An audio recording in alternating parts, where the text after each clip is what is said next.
Gloria sea el nombre de nuestro Señor Jesús, hermanos. Agradecemos a Dios por este momento, amén, de poder estar delante de su presencia. Y es un momento, ahora sí que se puede decir que exquisito, así como se disfruta la comida. Cuando uno está delante de la presencia de Dios, siente eso que le agrada, a ver. Entonces, vamos a seguir adelante, hermano. Voy a dejar este lugar a nuestro pastor, que va a ser el que va a traer la palabra, hermano. Que Dios los bendiga, que Dios los guarde, hermanos. Gloria al Señor. Paz de Cristo, hermanos. Sean todos bienvenidos a la casa del Señor. Estamos contentos de estar aquí. Es un día maravilloso, es un día especial. Gloria a Cristo Jesús. Vamos a aprovechar el tiempo, hermano, para compartir la palabra.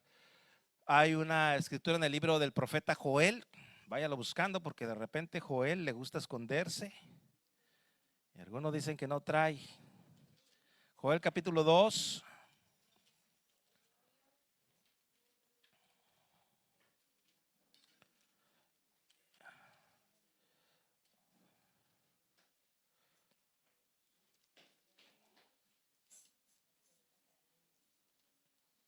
Joel capítulo 2, hermano, vamos a leer el verso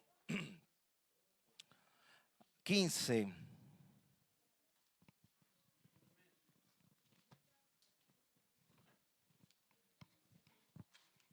¿Ya lo tiene, hermano? Dice la palabra del Señor, Joel 2:15, aunque es una repetición del versículo 1. En el verso 1 también dice: tocad trompeta en Sión y dad alarma en mi santo monte. Pero acá dice cómo se toca la trompeta. Dice en el verso 15, ¿ya lo tiene? Dice: tocad trompeta en Sión, proclamad ayuno, convocad asamblea, reunid al pueblo, santificad la reunión, juntad a los ancianos, congregad a los niños y a los que maman, salga de su cámara el novio y de su tálamo la novia. Entre el altar, entre la entrada y el altar, lloren sacerdotes, ministros de Jehová, y digan: perdona, oh Jehová, a tu pueblo, y no entregues al oprobio tu heredad, para que las naciones se enseñoreen de ellas. ¿Por qué han de decir entre los pueblos: ¿dónde está su Dios?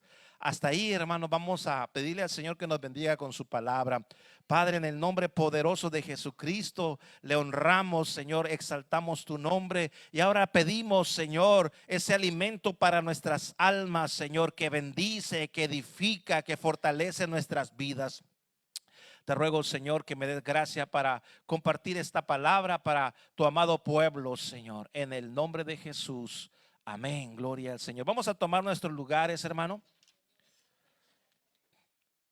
Bendito es nuestro Dios, hermano. Quiero titular a este mensaje, hermano, el secreto del poder de Dios. A veces está tan sencillo, tan claro delante de nuestros ojos, cómo Dios estableció su reino y estableció su poder, que es difícil de creer muchas de las veces. Y estamos hablando en este día, hermano, porque estamos al inicio de nuestro ayuno. Los miro a todos bien contentos, bien felices, ¿verdad? Deseosos de empezar ya, ¿verdad? Porque el pastor no empezó el 1 de enero, ¿verdad? Si ya andamos con unas ganas de ayunar, que gloria al Señor, ¿verdad? Aunque no es un ayuno total, el que vamos a celebrar, el que vamos a practicar, requiere de todo nuestro esfuerzo, requiere de todo nuestro sacrificio y requiere de todo nuestro compromiso delante de Dios. ¿Por qué? Porque va a ser ante Él que ofrecemos este ayuno. No tenemos que cuidarnos del esposo, de la esposa, o del líder, o del pastor. Y no me voy a preguntar si estoy ayunando o no, ¿verdad? Porque esto es directamente con nuestro Señor Jesucristo, nuestro Dios. Y quizás, hermano, para cualquier persona, cualquier ser humano, incluso usted siendo un hijo de Dios, puedan surgir algunas preguntas, ¿verdad? ¿Por qué? ¿O para qué, verdad? Desgastarme, sacrificarme, evitar ciertas comidas, ¿por qué vale la pena hacer algo así? Es una pregunta que nos podemos hacer. ¿Tendrá algún beneficio personal, algún beneficio familiar, algún beneficio para la congregación, para nuestro matrimonio? Entonces, cuando empezamos a hacer algo, hermano, nosotros quizá tengamos este tipo de preguntas y depende con la actitud con que las hagamos. Así será nuestro tiempo de 21 días de ayuno, ¿verdad? Para este inicio de nuestro año. Pongo los ojos. Gloria a Dios. Lo que sí le puedo decir yo cuando hablamos del ayuno es que el ayuno usted lo va a encontrar en la Biblia como algo establecido y dado por hecho, no como una sugerencia, sino como parte del estilo de vida de un pueblo que es diferente al de los demás. En el libro de Números 29:7, aunque también lo podemos encontrar en Levítico 23, cuando el Señor establece las fiestas, una de esas fiestas del séptimo mes se le conoce como la fiesta del ayuno. En esa fiesta, aunque ahorita vamos a leer un texto, no menciona el ayuno con la frase, pero sí menciona lo que significa el ayuno. Y lo que quiero poner primero delante de este pueblo es que el ayuno no es una cuestión, lo haré, no lo haré. Si eres pueblo de Dios, el ayuno debería ser parte de nuestro estilo de vida. No como para pensarlo o no pensarlo, sino para practicarlo. Entonces, ahí en número 29:7 dice: en el 10 de este mes séptimo tendrás santa convocación. Es decir, como ahorita decíamos, convocada asamblea. O sea, la santa convocación es reunir al pueblo. Y dice: y afligiréis vuestras almas, ninguna obra haréis. Si usted siguiera leyendo estos versos, se daría cuenta que está hablando de la fiesta conocida como el día del perdón. En hebreo, Yom Kippur, día del perdón, día del ayuno, día de la expiación. Y en esa fiesta, el pueblo una vez al año tenía que ofrecer un ayuno, hermano. Porque a través de ese ayuno venía la reflexión, la humillación, el pedir perdón, para alcanzar el perdón de Dios por medio de esta fiesta y por medio de una serie de rituales. Pero quiero llevarlo, hermano, a que desde la antigüedad, desde que el pueblo de Dios se consideró pueblo, ya Dios les había establecido estas fiestas, ¿no? Y seguimos preguntando por qué y para qué, y si vale la pena y qué beneficio tiene, ¿verdad? ¿Por qué nuestro Dios tan grande, tan bueno y tan poderoso se le ocurriría dejar una fiesta semejante, ¿no? Las fiestas que nosotros conocemos pues son muy diferentes. Imagínese esta fiesta que usted le dé una invitación a alguien: oye, te invito a afligir nuestras almas. Vamos a juntarnos para estar pensando en lo que hemos hecho mal. Y nos vamos a poner bien tristes y le vamos a decir: Señor, perdónanos. Oye, pues qué fiesta nos invitan, ¿verdad? Pero el Señor dejó una fiesta así. Dejó establecida esta fiesta. Aún nuestro Señor Jesucristo, para los que leen la Biblia, no sé si alguien aquí lee la Biblia, pero cuando Jesús vino a esta tierra, en una ocasión dijo: cuando ores, y luego dice algo, dice: no ores como los hipócritas, que piensan que por su palabrería serán oídos. Ahora, no está diciendo que no ores, está diciendo que no ores como los hipócritas. Y luego dice cómo debes de orar. Pero tú, cuando ores, enciérrate en tu cámara y tu Padre que ve en lo secreto te recompensará en público. Pero luego inmediatamente dice: tú cuando ayunes, y luego dice cómo no lo debe decir. No demuestres tu rostro para parecer a los demás que ayunas. No, tú cuando ayunes, lávate tu cara, úngete con aceite, que nadie sepa que estás en ayuno, y tu Padre que ve en lo secreto te recompensará en público. Bueno, el tema de Jesús no es debes ayunar. Jesús lo da por hecho. Él sabe que si eres pueblo de Dios vas a ayunar. Entonces, cuando vayas a ayunar, o sea, no sé si me alcance a captar, Jesucristo no está aconsejando a nadie que ayune. Él da por hecho. Él simple dice: para cuando tú ayunes, no lo hagas de esta manera, hazlo de esta manera. Entonces, estamos estableciendo que para nuestro Dios, para el pueblo de Dios, para el pensamiento de Dios, hay una práctica que debería ser algo natural en todo hijo de Dios. ¿Cuál es esa práctica? El ayuno. Debe de ser. Entonces no sé cuántos años tengamos en el evangelio, y si quizás todavía para el día de hoy eso del ayuno no va conmigo. Yo canto, yo alabo al Señor, yo vengo a la iglesia. Es más, si quieres hasta ofrendo. Pero eso del ayuno, eso no va conmigo, ¿no? Entonces, y hay una situación ahí difícil, hermano. Cuando siempre que se habla del ayuno, empiezan a brotar pensamientos. Yo no puedo por eso, yo no puedo por el otro. Yo estoy muy joven, yo estoy muy viejo. Pero en fin, siempre va a haber una razón. Analice y vea que cuando usted se le invita o se le convoca, como el texto decía, tocar trompeta en Sión, convocar a asamblea y llamar al ayuno, siempre hay algo ahí, ¿no? Siempre hay algo ahí. Y de eso también yo le quiero hablar. El ayuno parece ser algo que la iglesia moderna ya no practica. No sé cuándo fue la última vez que usted ayunó.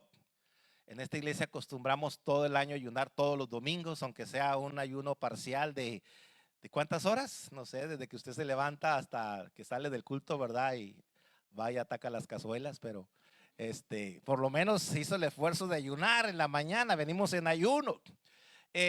También hemos pedido, hermano, que un día entre semana usted ayune. De repente, cuando empezamos el ciclo evangelístico, les decimos, hermano, usted ayune un día a la semana y el domingo todos juntos aquí, ¿verdad? Entonces es una iglesia que sí invita y que sí promueve al ayuno. Pero a pesar de eso, estoy seguro que hay algunos que durante todo el año no ayunaron. Entonces, son cosas que estamos aquí mirando y dicen, ay, este tema como que ya no me está gustando mucho. Y ahorita va a encontrar la razón, por eso quiero hablarle de este punto. Ahora que vamos a empezar, quiero que aparte de que está ya emocionado, feliz, listo para empezar, ¿verdad?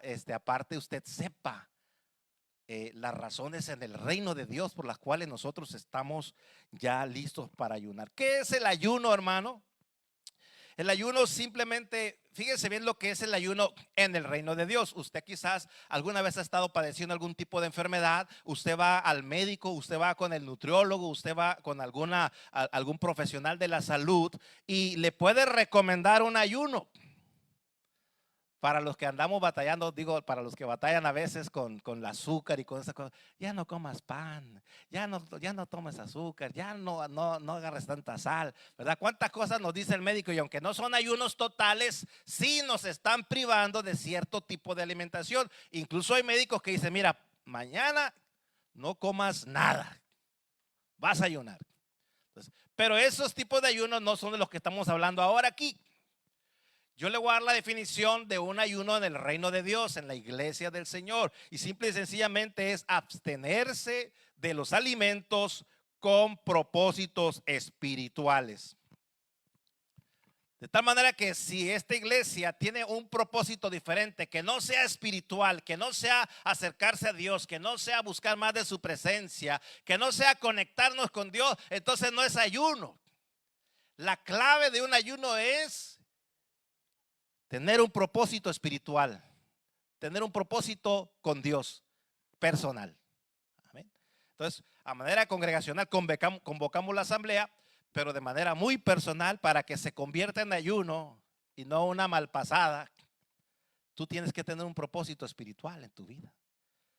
Tiene que llegar el momento en que tú le digas, Señor, aquí estoy. El pastor lo dijo, la iglesia está haciendo esto, pero yo vengo delante de ti. Ese propósito es mío, entre tú y yo. Porque el beneficio de un ayuno siempre en el reino de Dios se va a dar cuando sea un propósito espiritual. Decíamos la vez pasada, no va a ser el tema de hoy, pero la vez pasada decíamos que aún los ayunos favorecen nuestra salud, favorecen nuestro cuerpo, bajamos unos kilitos, nos sentimos mejor, nos desintoxicamos y pasa una serie de cosas en el plano físico o natural. Sin embargo, si la iglesia no tiene un pensamiento espiritual, un propósito espiritual, no es ayuno en el reino de Dios. Le decía yo, hermano, que el ayuno parece ser algo que la iglesia moderna ya no practica. Y esto nos da la razón del por qué. Y aquí es un foquito rojo que yo quisiera que se hiciera verde. El por qué la iglesia se ha convertido en una iglesia débil y sin poder. Y lo más triste, más mundana que pueblo de Dios. ¿Por qué? Porque hay un elemento que se ha quitado de nuestras vidas, se ha quitado de las congregaciones, se ha dejado de enseñar, de motivar y sobre todo de practicar, que ha provocado que en las iglesias, usted no se ha preguntado, Señor, ¿por qué no sana la persona por la que oré? Señor, ¿por qué no pasó esto? Señor, ¿por qué no me respondiste? Si estoy orando y orando y orando. Pero que la Biblia dice algo. Hay géneros que no salen con pura oración.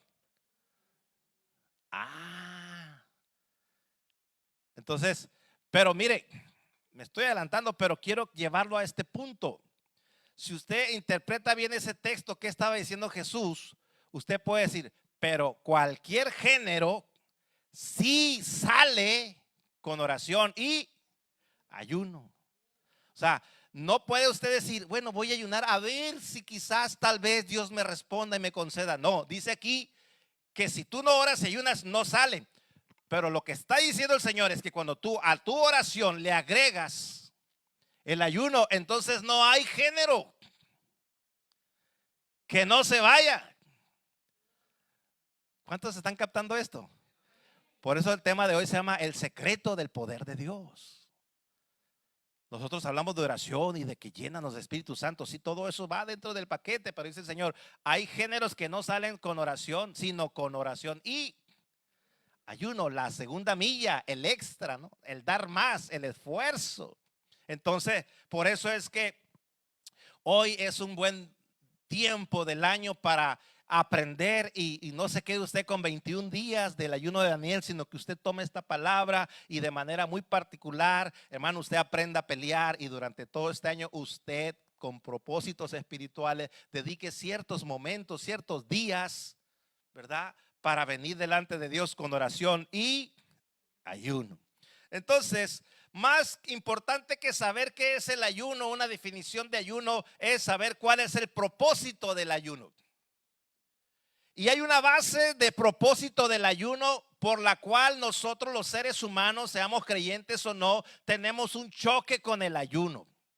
Y usted puede decir, mi propósito es que Dios me bendiga, mi propósito es que Dios me libere, mi propósito es que Dios salve a mi familia.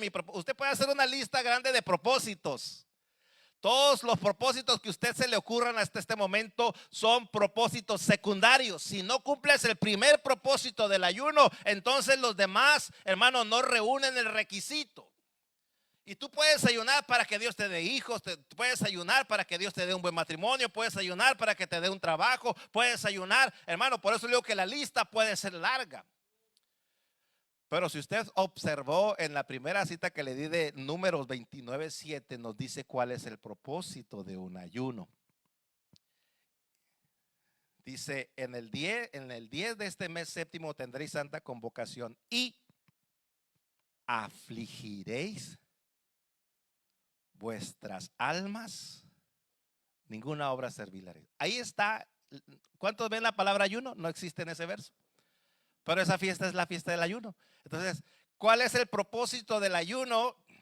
Afligir el alma. No, así ya no juego yo. Yo vine a este mundo a ser feliz. Yo vine a pasármela bien. Todo el mundo dice, ¿hasta cuándo voy a dejar de sufrir? ¿Verdad? Entonces, pero aquí la Biblia dice, afligiréis vuestras almas. Entonces, pues con razón no le entramos al ayuno si el propósito es afligir el alma. Yo me la quiero pasar bien. Con unas pizzas, unas tortas, unas hamburguesitas, una carne asada. Uy, ¿qué más le ponemos aquí? Yo me la quiero pasar bien, ¿verdad? Pero dice afligir el alma. Entonces, vamos a ver otras dos citas. Una está en el Salmo 35, verso 13, para confirmar. Algunas versiones más modernas cambian, pero la versión antigua, hablando el rey David, aunque el texto habla de otras cosas, pero yo quiero llevarlo a cuál es el pensamiento del ayuno, por si dice, no, pastor, en el de número 29:7 no dice ayuno. Bueno, aquí sí dice, Salmo 35:13 dice, pero yo, cuando ellos se enfermaron, me vestí de cilicio, y luego dice, afligí, ¿con qué? ¿Con ayuno qué? Mi alma. Algunas versiones, a lo mejor si usted trae una, va a decir, me afligí con ayunos a mí mismo. O yo me afligí con ayunos, pero aquí dice, afligí mi alma. Otro texto en el Salmo 69:10 va a darnos una expresión similar y va a hablarnos incluso dice aquí Salmo 69:10, lloré afligiendo, otra vez voy a decir, con ayuno mi alma, ¿verdad? Y esto me ha sido para afrenta, ¿no? Ya es otro contexto el que está ahí. Pero quiero llevarlo al propósito del ayuno. O sea, si tú vas a hacer un ayuno y te la quieres pasar bien, no vas a ayunar. Porque tu alma te va a gritar en el primer instante en que sienta que le falta algo, que se le va yendo la felicidad, la razón de vivir. Te va a gritar, deja eso. ¿Qué le dijo el enemigo al Señor Jesucristo? Dice que después de haber ayunado 40 días tuvo hambre y vino el enemigo y le dijo, si eres hijo de Dios, ¿para qué estás sufriendo y afligiendo tu alma? Dile a las piedras que se conviertan en pan, hombre. Ya acaba con tu sufrimiento. ¿Para qué te afliges tanto? ¿Me va entendiendo, hermano? Entonces, pero Jesús no estaba preocupado, pues si era el propósito. O sea, oye, le dijo, oye, pues ¿qué no sabes que mi propósito aquí es afligir mi alma? ¿Qué me vienes tú a decir que deje de estar afligido? Aclaro, aclaro una cosa. Una cosa son las aflicciones que nos vienen a nuestra vida por los ataques del maligno y otra cosa es que tú decidas afligir tu alma delante de Dios, delante del Rey. ¿Sí? No estoy diciendo que te viene un problemón encima y estás afligido. Bueno, pues es parte del ayuno. No, no, no. Estamos hablando que tú voluntariamente tomas un tiempo para afligir tu alma. Entonces, hay otra escritura en el libro de Isaías 58:3. Le estoy dando Biblia, hermano, porque quiero que le quede claro el concepto y el pensamiento de Isaías 58:3. Aunque ahí habla del ayuno precioso, si usted quiere en estos tiempos meditar en el ayuno que le agrada a Dios, usted puede leer el capítulo 58 de Isaías. Pero retomamos, hermano, lo que le quiero explicar, porque aquí habla Dios y pregunta a su pueblo, dice, porque dicen, ayunamos y no hiciste caso. Humillamos nuestras almas y no te diste por entendido. ¿Qué fue lo que falló ahí? He aquí que el día de vuestro ayuno buscáis vuestro propio gusto y oprimís a todos vuestros trabajadores. Y usted puede seguir leyendo y va a decir cuál era la intención de esos ayunos, ¿no? Entonces, no había propósito de humillarnos. Aquí aparece esta palabrita. ¿Cuántos son observadores? Ya no nomás dice afligir el alma, dice humillamos el alma. Humillamos el alma. Entonces, hermano, el propósito del ayuno, además de buscar la ayuda, la dirección, como le decía, es la humillación o la aflicción del alma. Bueno, ¿y qué tanto problema con el alma, no? ¿Qué tantas situaciones tenemos aquí? La humillación, hermano, es vista como algo negativo. Y siempre que sea alguien más quien nos cause la humillación. Pero cuando vamos a la escritura, vemos que Dios no dice, dejen que yo los humille. Dice, cada uno humíllese a sí mismo. Entonces, ¿cuál es la diferencia de la humillación? Cuando alguien más te humilla, eso aún está prohibido por Dios. El Señor no le agrada que yo humille a alguien o que alguien me humille a mí. Porque la humillación es denigrar a una persona por alguna condición que tenga, social, religiosa, sexual o de cualquier tipo. Cuando se empieza a denigrar, se le empieza a humillar, y cuando se hace público o privado, pero estás señalando a una persona, la estás humillando. Eso no es lo que pide Dios. Alguien te está humillando. Pero cuando vienes a Dios, dice, humíllate tú. Humíllate tú delante de Dios. No esperes que nadie te humille. Tú ven solito delante de Dios. Entonces, la humillación de la que habla la palabra de Dios, pudiéramos hacer una pequeña definición. En este caso, humillarse significa reconocer que el Señor es Señor de nuestra vida. Hasta ahí vamos bien. Y que estamos dispuestos a someternos a su voluntad. Eso es la humillación que Dios espera. ¿Por qué me dice Señor, Señor y no hace lo que yo digo? Eso no es humillación, es reconocer que Él es mi Señor, que Él es mi Dios y yo voluntariamente estoy dispuesto a hacer su voluntad. Y aquí es donde el alma, hermano, entra en juego. ¿Por qué la humillación? Porque todo ser humano, la voluntad está en su alma. Lo que te hace cada día decir, esta es mi vida y hago con ella lo que yo quiera. Y a mí nadie me dice qué hacer, es tu alma la que te predica todos los días. Todo ser humano, o sea, se rige por su alma. En su alma está la mente, están los deseos y está la voluntad.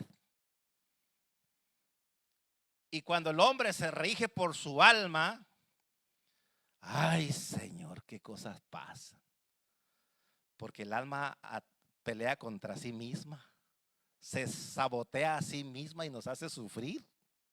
Nuestra alma. Todo lo que te pasa en la vida ha sido porque tú has permitido que tu alma dirija tu vida. Tú puedes ponerme cualquier ejemplo del que tú gustes y mandes, pero lo que tienes hoy, a menos que hayas conocido a Dios y le hayas rendido tu vida y ahora digas, Él es el Rey, mi voluntad la someto a la de Él. Mientras tú no hagas eso, tu alma te dirige. Por eso estamos donde estamos, por el alma. Mire, hay una escritura, Juan capítulo 2, verso 15 y 16, para explicarle un poquito sobre el alma, aunque usa términos bíblicos, teológicos, religiosos, no sé cómo usted lo quiera llamar, pero aquí en esta escritura habla del alma. Me gusta la versión más antigua, la versión 1909 de la escritura, porque usa una palabra súper clave, pero yo se la puedo explicar en estas versiones. En 1 Juan 2:15, ¿cuál es el problema del alma, no? Porque estamos viendo que ayuno es afligir el alma. ¿Y por qué, Señor? Bueno, dice en el verso 15, dice la versión, no améis al mundo, ni las cosas que están en el mundo. Si alguno ama al mundo, el amor del Padre no está en él. O tu corazón lo llena el amor de Dios, o tu corazón lo vas a llenar con lo que no es Dios. Y la mayoría de la gente que no conoce a Dios, ¿con qué está llenando su alma? Pues con el mundo. Se siente feliz dependiendo de las circunstancias que pasen en el mundo, en su vida. Por eso somos una montaña rusa que subimos y bajamos. Prometemos y no podemos cumplir porque prometemos en base al alma. Entonces dice, no ames al mundo ni las cosas que están en el mundo. Si alguno ama al mundo, el amor del Padre no está en él. Y luego viene a describirte tu alma y mi alma. Aquí hay un lenguaje un poquito, como le digo, religioso o bíblico. Dice, porque todo lo que hay en el mundo, primera característica de tu alma, los deseos de la carne. Segunda característica, los deseos de los ojos. Y en la tercera característica, en esta versión, creo que la que tú traes también dice, y la vanagloria de la vida. No provienen del Padre, sino del mundo. Bueno, menciona lo que le decía, que hay en tu alma, deseos de la carne, deseos de los ojos y la vanagloria de la vida. Pero en la versión más antigua, que es a mayor antigüedad, mayor confiabilidad de la expresión, dice, y la soberbia de la vida. Vanagloria no es tan sinónimo de soberbia, suena más elegante, ¿no? O más romanticón, vanagloria. Si a alguien le dice, tú tienes vanagloria o eres un vanaglorioso, ay, gracias, ¿verdad? Pero si te dicen, eres un soberbio, ¿qué pasó? Entonces, ahí está el alma, la soberbia. ¿Y hacia dónde está la soberbia? Hacia la voluntad de Dios. ¿Con quién tiene problema nuestra alma? Con la voluntad de Dios. Todo mundo y todos los días usted y yo jalamos, hermano. Dios te dice algo y tardas, hermano. Ahí estás jalando porque tu voluntad está bien fuerte, mira. La soberbia de la vida, la vanagloria de la vida, justificándote por la vista de tus ojos y por los deseos de tu carne. Yo no sirvo a Dios por esto, por aquello. Desobedecí a Dios por esto y por lo otro y por aquello. ¿Por qué lo desobedeciste? Porque seguiste a tu alma. Es que no puedo vencer. Pues claro. Por eso Dios dejó el ayuno. ¿Cuántos me van siguiendo hasta aquí, hermano? Amén. Entonces, por eso es que el significado principal, tú no vas dispuesto a afligir tu alma, mejor cómete una hamburguesa, hermano. ¿Para qué te malpasas? Pero si tú vas a afligir tu alma, entonces éntrale al ayuno. ¿Sí? Si no, lo demás es una malpasada de hambre. ¿Qué es el alma, hermano? Ahí se encuentran pensamientos, voluntad, deseos. Y esto es lo que se opone a la voluntad de Dios. La soberbia de la vida que justifica o da razones para no obedecer a la palabra de Dios. Cada vez que tú sepas lo que Dios te mandó a hacer y tú tengas una razón para no obedecer a Dios, esa es tu alma. Esa es la soberbia que hay en tu corazón. Y así pongas cara de ángel. Pero si no obedeces a Dios, eres soberbio. Tienes un alma fuerte que necesita afligirse. Pero nadie te va a afligir. Bueno, sí, ahorita le voy a contar una historia triste, pero mejor seguimos con la historia cuando tú y yo tenemos control y decidimos, ¿no? Decidimos humillarnos delante de Dios. Cuando tú vienes al ayuno, hermano, tú encuentras algo. Vamos a mirar Esdras capítulo 8, verso 23. Es un verso pequeño que aquellos del pueblo de Dios que conocen el secreto del poder de Dios, lo ponen en acción, lo practican y reciben resultados que si no hubieran ayunado, no los hubieran obtenido nunca jamás en la vida. Mire, dice ahí en Esdras 8:23. Ayunamos pues y pedimos a nuestro Dios sobre esto. ¿Y qué pasó con Dios? Y Él nos fue propicio. Él nos escuchó. Él nos respondió. Él nos dio la victoria sobre el asunto que teníamos. Yo no sé qué asuntos tengas. Y aunque hoy estoy hablando para el ayuno de Daniel, te estoy dando armas para que los asuntos que tú no puedes solucionar, tengas una arma poderosa para que esto cambie en tu vida. Amén. Entonces, hermano, nosotros vemos que la oración acompañada de ayuno desata el poder de Dios en nuestro favor. Lo voy a repetir otra vez. La oración acompañada de ayuno desata el poder de Dios en favor nuestro. ¿Quieres poder? Ahí está el precio. En el libro de Jonás, capítulo 3, verso del 1 al 5, hermano, es una historia que quizá algunos de aquí ya la conocen. Si no conocen, pregúntenle a mi nieto Erra, él les puede contar esta historia y se las puede dramatizar de una manera espectacular. Entonces, pero dice la palabra, hermano, que cuando Dios miró a una ciudad, le hago un recuento de este capítulo. La maldad subió a la presencia de Dios. Nínive era un pueblo que no conocía a Dios, por lo tanto su estilo de vida desagradaba a Dios. Y subió, hermano, disculpe por la expresión, pero el pecado apesta. Donde quiera que se manifiesta el pecado ante la presencia de Dios, huele mal. Entonces subió el olor desagradable ante la presencia. Imagínense cómo estaría la ciudad. Y dijo el Señor, ya no aguanto. Voy a destruir esta ciudad, pero no lo voy a hacer sin que lo sepan. Entonces le mandó un mensajero a Jonás. Le dijo, Jonás, ya vi la maldad de este pueblo, ya llegó hasta mí y los voy a destruir. Ve, díselos. Fíjese que el mensaje no fue, háblales, predícales para que se arrepientan. Nomás diles que ya no los aguanto y los voy a destruir. O sea, Jonás nunca llegó predicando arrepentidos y creed al evangelio, porque si no Dios los va a destruir. Nunca habló de arrepentimiento, nunca habló de perdón, nunca habló de oportunidades, nunca habló de nada de eso. El mensaje de Jonás era, lo voy a destruir. A un pueblo que no conocía a Dios, que no conocía la Biblia.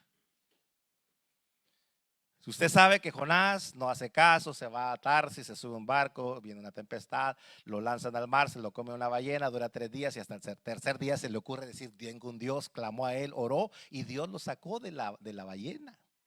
Ya me aventé 2 capítulos con lo que le acabo de explicar.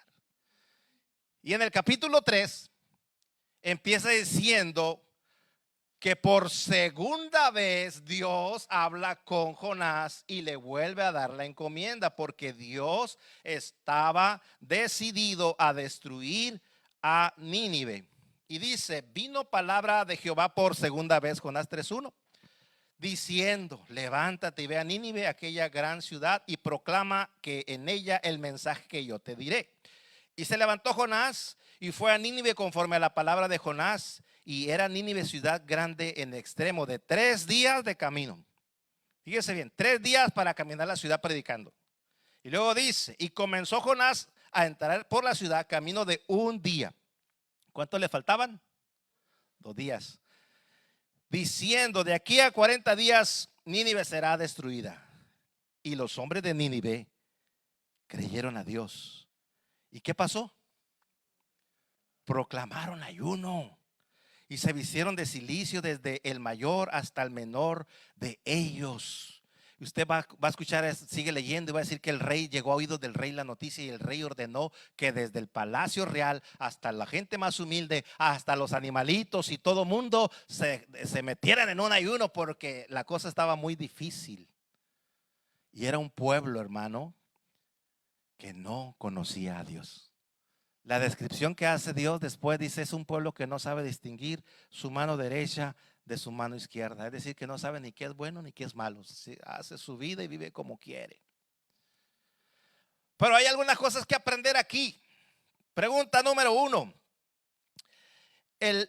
Jonás le predicó a un pueblo impío que no conocía a Dios. Eso es importante tenerlo en cuenta. ¿Usted conoce a Dios? Ya lleva ventaja, ¿verdad? Porque el pueblo ese no lo conocía. Pero estamos viendo la reacción de un pueblo que no conocía a Dios. Llega un extraño total y les da la noticia: hay un Dios en los cielos que los va a destruir por sus pecados. Y creyeron. Ese pueblo que no conocía a Dios le creyó. Así que qué importante es ver que hay un pueblo que no conocía a Dios y que le cree a Dios. Mire, ¿con quién tuvo más problemas Dios? ¿Con Jonás o con Nínive? Ay, que dice por ahí, ¡ouch! ¿Con quién cree que tiene a veces más problemas Dios? ¿Con el que no le conoce o el que sí le conoce? A veces nosotros, duros de servir. Ya le conocimos, ya nos perdonó, ya nos salvó, y todavía andamos yéndonos a Tarsis. Y cuando no, ya estamos en la ballena, ¿verdad? Y sácame de aquí, Señor. Pero mire, batalló más con Jonás el profeta. Ay, Señor, ya me habló a mí. Con los líderes santos, que con Nínive. Ahora, Jonás obedeció después de una segunda oportunidad. Qué bueno es Dios, ¿verdad? Que nos da oportunidades. Y comunicó una palabra, hermano, a este pueblo. Yo nunca había considerado, hermano. Claro, Nínive es un pueblo que oyó la palabra, pero ¿usted se imagina cómo predicó Jonás? Le voy a hacer una pregunta para que me entienda. Yo no había considerado esto. ¿Cómo predicaría usted después de haber salido del vientre de una ballena y estar en una experiencia tan terrible, 3 días ahí? Y mire, Jonás no se planeó ayunar, ¿verdad? Pero ayunó. 3 días de ayuno, hermano. ¿Cómo estaría su alma de afligida ahí? Sí, pues ya vamos a obedecer los dos a Dios, dijo el alma. Ya no te voy a estorbar, ya no voy a poner excusa, ya no te voy a llevar a Tarsis. Ahora sí, nomás si Dios nos saca de aquí. Le estaba platicando el alma a Jonás, a su propia alma. Porque si usted no sabe, se platica con el alma. Pregúntele a David. David decía: bendice, alma mía, a Jehová, y no te olvides de ninguno de sus beneficios. Ahí estaba, hermano, Jonás 3 días, hermano. Imagínense en ese ¿con quién más podía platicar dentro de la ballena? Pues con Dios. Salió Jonás de ahí. Hombre, hermano, salió con una unción. Salió con un corazón quebrantado, transformado, humillado, sin resistirse a Dios. Y fue y tras un mensaje, hermano. Me hubiera gustado a mí escuchar a Jonás en ese mensaje. Yo creo que yo me vuelvo a arrepentir y me vuelvo a convertir al Señor de haber escuchado un mensaje con un hombre que pasó todo ese proceso. ¿verdad? Por eso Nínive se arrepintió. Oían a Jonás, no un teólogo, no alguien que inventó un discurso, alguien que lo estaba viviendo y experimentando en su vida el poder de Dios. Y dijo, vale más que ustedes se pongan listos porque a mí me metió una ballena. Imagínense ustedes cómo le va a ir si no hacen caso. Les empezó a predicar, hermano, con un poder maravilloso y con mucho amor. Por eso se arrepintieron. Por eso nosotros tenemos que también hacer lo mismo. Y fíjese, ¿después de qué? De un ayuno. Después de afligir su alma. Después de haberse rebelado contra Dios. Y después de tener una segunda oportunidad. Esto vino, hermano, así. Porque Jonás no habló conocimiento, habló experiencia. La ciudad entera, hermano, se unió en ayuno, en aflicción, en arrepentimiento. Usted va a leer en la Biblia y no va a encontrar nunca que una ciudad con un rey se haya humillado como lo hizo Nínive. Y Dios los perdonó. Entendieron pronto la lección, hermano, y se metieron a usar el poder de Dios. Pero tristemente, a pesar, ahora voy a volver al pueblo. A pesar de que Dios liberó al pueblo de Egipto, a pesar de que Dios les dio promesa, les dio palabra y les instruyó que por lo menos una vez al año afligieran su alma en ayuno y buscaran el rostro de Dios, ellos lo hacían. Y cuando lo hacían para sus propios beneficios. Es el reclamo que miramos en Isaías 58. Ustedes ayunaron, pero no lo hicieron por mí. Lo hicieron para sus deleites, para sus propósitos. Nunca fue su plan humillarse delante de mí y reconocerme. O sea, su alma no reconocía a Dios. Entonces, ¿pero qué le pasó a Israel, hermano? Fueron llevados cautivos. ¿Por qué le cuento esta historia, hermano? Porque leemos nosotros en Joel que dice, proclamad ayuno, convocada asamblea, llamada a los ancianos, a los niños, a las mujeres, a todo mundo. Está haciendo una proclamación no personal, sino de un pueblo. Con esta escritura empezamos. El pueblo pagano de Nínive, haga de cuenta que ellos escucharon esta señal y todos desde el rey se humillaron y agarraron el favor de Dios. Pero Israel no.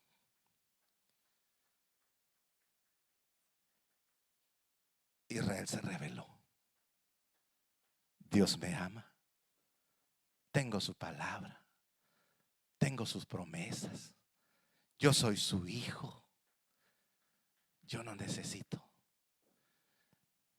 Y Jesús dijo, cuando le preguntaron por qué los discípulos de Juan y los fariseos y los escribas ayunan y tus discípulos no, dijo el Señor, no pueden ayunar mientras están de bodas y el novio está con ustedes, pero vendrán días cuando el esposo les será quitado y entonces ayunarán. Y así estaba Israel. Hasta que la gloria de Dios se fue. Vino el imperio medo-persa, vino Nabucodonosor, destruyó el templo, se los llevó presos, los dispersó por todas sus naciones conquistadas. Y cuando estaban en el exilio, aún allá no tenían paz. Cuando ellos tuvieron la oportunidad de humillarse a sí mismos, no lo hicieron. Cuando se humilla la iglesia y el pueblo de Dios, cuando está en medio de un problemón.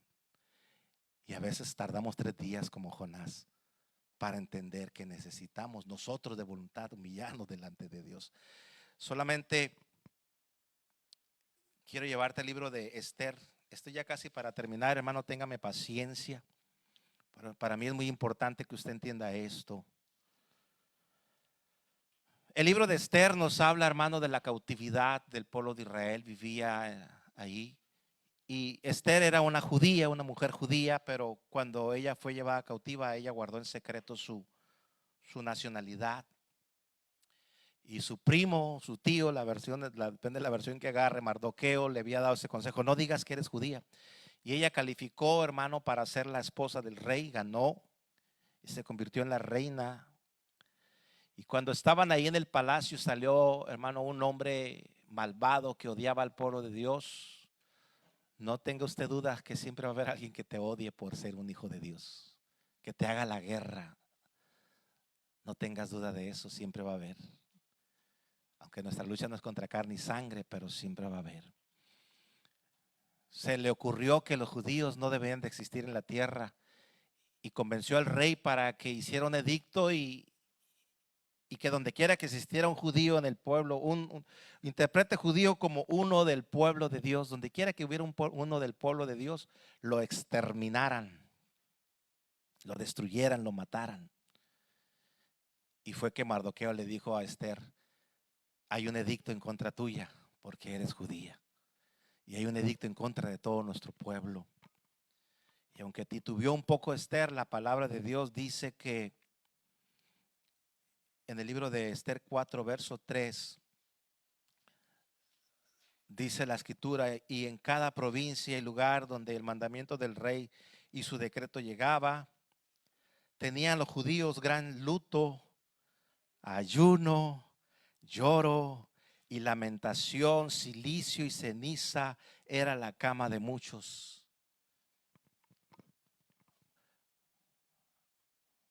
Quiero detenerme un poquito, hermano, a decir que hay muchos creyentes arrogantes que se dan el lujo de venir cuando quieren y obedecer lo que quieren y pedirle a Dios como si Dios fuera nuestro siervo cuando Él es el rey. No piense el tal que con soberbia vas a obtener algo de la presencia de Dios. Porque para agarrar el corazón de Dios hay que llorar, hay que humillarte, hay que arrepentirte, hay que reconocer tu falta y venir delante de Él, porque Él es el Todopoderoso. Y así, hermano, así el pueblo tuvo que venir. Yo me pregunto, ¿por qué se tuvo que esperar? Cuando Nabucodonosor entró, hermano, hubo muerte, hubo sufrimiento, hubo llanto, hubo esclavitud. El templo, hermano, la mayor, hermano, grandeza de Israel fue consumida por el fuego, fue destruido y la gloria de Dios se fue. ¿Por qué no decidir humillarnos voluntariamente cuando lo tenemos todo y esperar, hermano, hasta que hayas quedado en la ruina, hermano, espiritual, cuando ya no encuentras la solución a tu problema? Y yo me maravillo porque a pesar de ser así, cuando tú oras, cuando tú ayunas y le clamas al Dios, la respuesta viene del cielo. Él no dice, ¿sabes qué? Ya no. Y ahí estaba un pueblo, hermano, en esclavitud, pero en ayuno. Y en el verso 15 de ese mismo capítulo dice la escritura, Esther 4:15, dice: y Esther dijo que respondiesen a Mardoqueo: ve y reúne a todos los judíos que se hallan en Susa y ayunad por mí. No comáis, no bebáis en 3 días, noche y día. Yo también con mis doncellas ayunaré igualmente, y entonces entraré a ver al rey, aunque no sea conforme a la ley. Y la ley decía que si el rey no te mandaba a llamar y te atrevías, un rey de la tierra, te atrevías a entrar a los atrios de ahí, si el rey decía, este no vive, morías por el simple hecho de presentarte delante del rey. ¿Quién te llamó?, decía el rey. Mátenlo. Y fuera reina o fuera quien sea, si el rey decía, no te recibo, lo mataban. Pero tenía el rey el cetro y levantaba el cetro cuando perdonaba la vida. Y dijo Esther: no me ha llamado, pero yo tengo un asunto con él. Voy a pelear por mi pueblo. Y ella no peleó cuando fue con el rey, ella peleó cuando se puso en ayuno. Cuando se puso en ayuno, dijo: aquí hay un rey en la tierra, pero voy a ayunar con el rey de los cielos. Él es el rey de la vida, así es que voy a ir con él y voy a presentar mi causa. Pero aún así ella dijo algo: y si me presento en la tierra, y si a través de mi lucha y mi esfuerzo muero, dijo, que muera. Esa es la actitud de una iglesia que ha entendido el poder del ayuno, que se ha comprometido, que cuando pasa situaciones de debilidad, de tentación, tú dices: me voy a sostener en el nombre de Jesucristo. Yo no sé con qué vayas a batallar en este ayuno, hermano, pero dijo Esther: y si muero, que muera. Porque había, hermano, el poder. La historia dice, hermano, que ese día donde se había decretado muerte y exterminio para Israel, Dios lo transformó en victoria, en vida, aleluya, en bendición para su pueblo. ¿Por qué? Porque el pueblo oyó la voz de Dios y dijo: ayunemos todos. Se metieron con Dios y Dios se metió con ellos a favor. Y eso es lo que Dios quiere con cada uno de nosotros, hermano. Póngase sobre sus pies. Quiero terminar con un pasaje que usted quizás recuerde. Y si usted lo mira en el libro de Lucas capítulo 4, hermano, quiero subrayar una palabra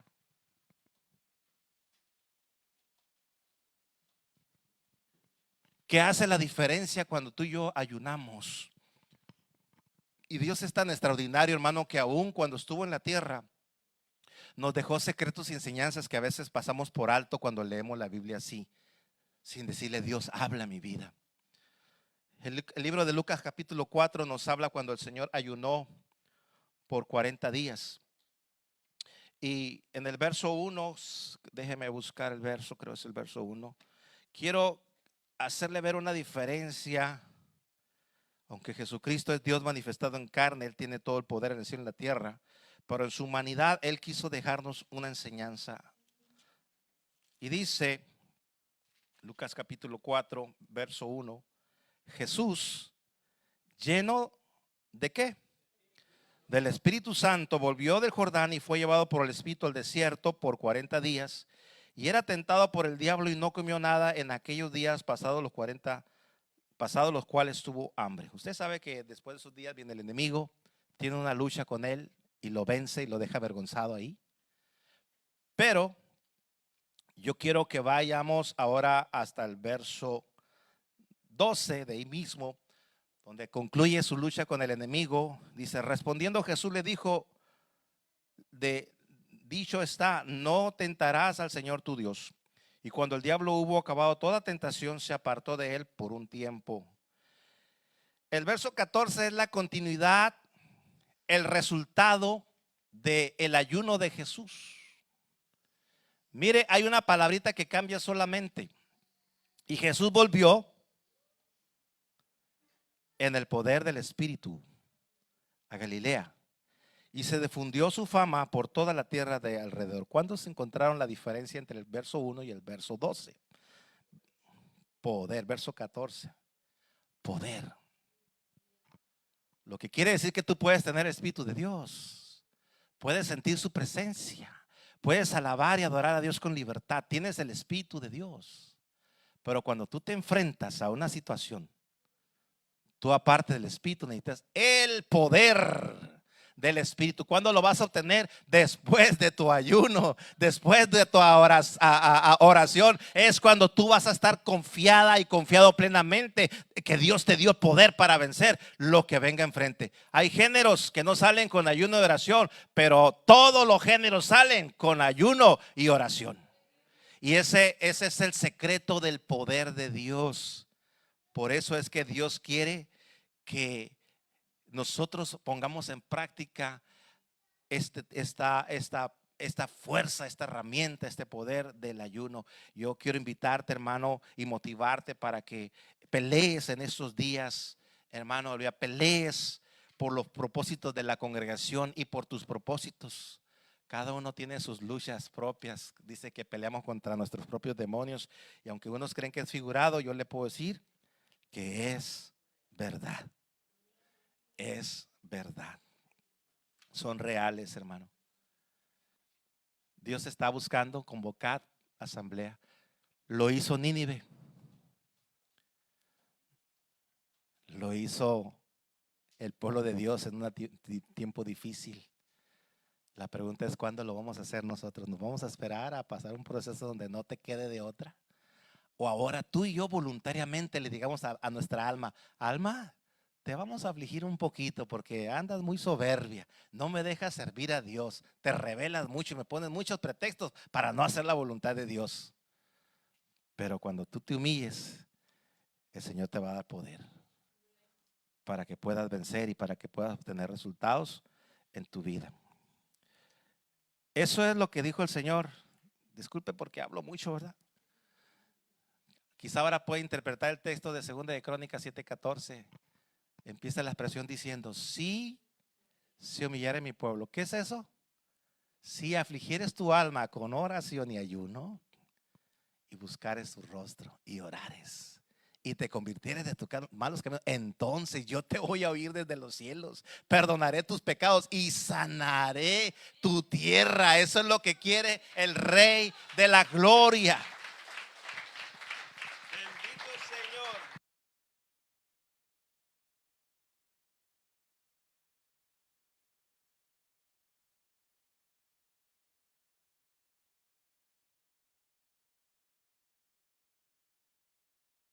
Jesús, gracias Señor. Yo quiero invitarte, hermano, a que pases aquí al frente.